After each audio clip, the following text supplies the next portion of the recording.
আসসালামু আলাইকুম সুপ্রিয় দর্শক।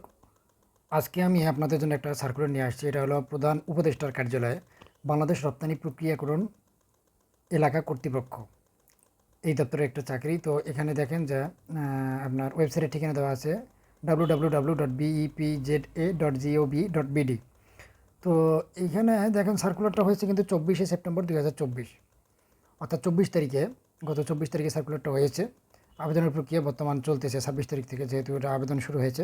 তো আমি পদের নাম এবং শূন্যপদ ইত্যাদি বিষয় নিয়ে একটু আলোচনা করি। দেখেন, প্রথম পদটা দেওয়া আছে আপনার নিরাপত্তা কর্মকর্তা, গ্রেড 9। এই পদে শূন্যপদের সংখ্যা হলো 3টা। তো এখানে যেসব যোগ্যতা চাওয়া হয়েছে, ন্যূনতম স্নাতক ডিগ্রি সহ সেনাবাহিনীর অবসরপ্রাপ্ত মাস্টার ওয়ারেন্ট অফিসার অথবা সিনিয়র ওয়ারেন্ট অফিসার অথবা ওয়ারেন্ট অফিসার অথবা বিমান ও নৌবাহিনী সমমর্যাদা সম্পন্ন কর্মকর্তা। তবে কোনো প্রার্থীর শিক্ষা জীবনে একাধিক তৃতীয় বিভাগ বা শ্রেণী থাকলে তিনি যোগ্য বিবেচিত হবেন না। আর এটাতে বয়স চাওয়া হয়েছে আপনার 1 সেপ্টেম্বর 2024 তারিখে, সর্বোচ্চ 50 বছর। আচ্ছা, 2 নম্বর যেটা পদ সেটা হলো সহকারী নিরাপত্তা কর্মকর্তা। এটা হলো গ্রেড 10, একদম সেকেন্ড ক্লাস একটা জব। তো এই জায়গায় শূন্যপদ আছে আপনার 6টা। আর এটাতে যোগ্যতা চাওয়া হয়েছে ন্যূনতম এসএসসি পাস সহ সেনাবাহিনীর সার্জেন্ট অথবা বিমান ও নৌবাহিনীর সমমর্যাদা সম্পন্ন অবসরপ্রাপ্ত কর্মকর্তা। আর এটাতে বয়স চাওয়া হয়েছে সর্বোচ্চ 47 বছর। ঠিক আছে। এরপর 3 নম্বরে যেটা আছে সেটা হলো যে নিরাপত্তা পরিদর্শক। এটা হলো গ্রেড 13-এর একটা চাকরি। আর শূন্যপদের সংখ্যা আছে দেখেন যে 6টা। আর এটাতে যোগ্যতা চাওয়া হয়েছে এইচএসসি পাস সহ সশস্ত্র বাহিনীর কর্পোরাল অথবা সমমর্যাদা সম্পন্ন পদে অবসরপ্রাপ্ত ব্যক্তি। আর এটাতেও বয়স চাওয়া হয়েছে আপনার 47 বছর। আর 4 নম্বর পদ যেটা হলো সেটা হচ্ছে যে নিরাপত্তা প্রহরী। এটা হলো 20 গ্রেডের একটা জব। আর এটা বেতন স্কেল হলো 8,250 থেকে 20,010 টাকা পর্যন্ত। তো এটার শূন্যপদের সংখ্যা হলো আপনার 33টা। এইটাতে যোগ্যতা চাওয়া হয়েছে বেসামরিক প্রার্থীদের ক্ষেত্রে শিক্ষাগত যোগ্যতা ন্যূনতম এসএসসি পাস, একদম এসএসসি। আর ক নম্বরে যেটা দেওয়া আছে যে সশস্ত্র বাহিনীর অবসরপ্রাপ্ত প্রার্থীদের ক্ষেত্রে সৈনিক, ল্যান্স কর্পোরাল বা সমমর্যাদা সম্পন্ন পদে 5 বছর চাকরির অভিজ্ঞতা।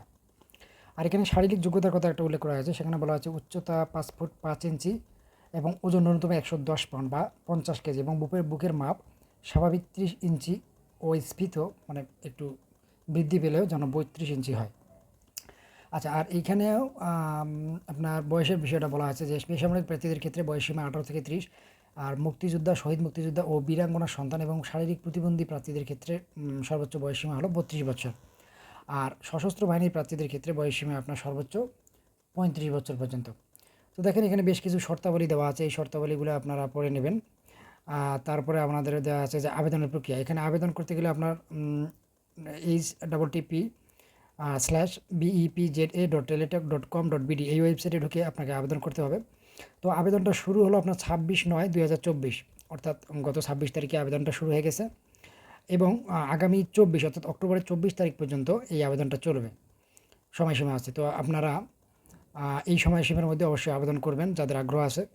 আর আমার মনে হয় এই আবেদনটা ইচ্ছে করলে আপনি মোবাইল দিয়েও করতে পারবেন, কিন্তু আমার রেকমেন্ড হলো যে আপনি মোবাইলে না করে পাশাপাশি যেসব কম্পিউটারের দোকানে এই আবেদনগুলো করে দেয় এই সব দোকানে গিয়ে আবেদনটা করেন, এতে আপনার ভুলের সম্ভাবনা থাকবে না। আর ছবির কথা বলা হয়েছে 300x300 পিক্সেল এবং আপনার স্বাক্ষর বলা হয়েছে 300x80 পিক্সেল হচ্ছে। ওকে, এরপরে আপনার টাকা প্রেরণ করতে হবে যেভাবে একটা টেলিটক নাম্বারে থেকে টাকা পাঠার প্রসেসটা বলা হয়েছে যে BEPZA, তারপরে হচ্ছে যে স্পেস ইউজার আইডি লিখে সেন্ড করতে হবে 1622। এরপর আপনাকে ফিরতি মেসেজের একটা পিন পাঠাবে, দেন পিন ইউজ করে BEPZA স্পেস ইয়েস স্পেস আপনার পিন নাম্বার পোস্ট করে আপনাকে 1622 এই নাম্বারে সেন্ড করতে হবে, দেন টাকাটা আপনার পেমেন্ট হয়ে যাবে। এরপরে আপনার যে আবেদন করার পরে অ্যাপ্লিকেন্ট কপিটা এটা আপনাকে খুব যত্ন করে রাখতে হবে। তারপরে এখানে দেখেন আবেদনের শেষ অংশটা এরকম। তো যাই হোক, যাদের খুব ইচ্ছা যে আপনি একটা মানে রপ্তানি প্রক্রিয়া কোন এলাকায় চাকরি করবেন, তাদের জন্য খুব ভালো একটা সুযোগ এসেছে। আপনি আমার পছন্দের মতো একটা পদে আবেদন করে প্রস্তুতি নিন। আপনার জন্য শুভকামনা রইল। ভালো থাকবেন। ধন্যবাদ।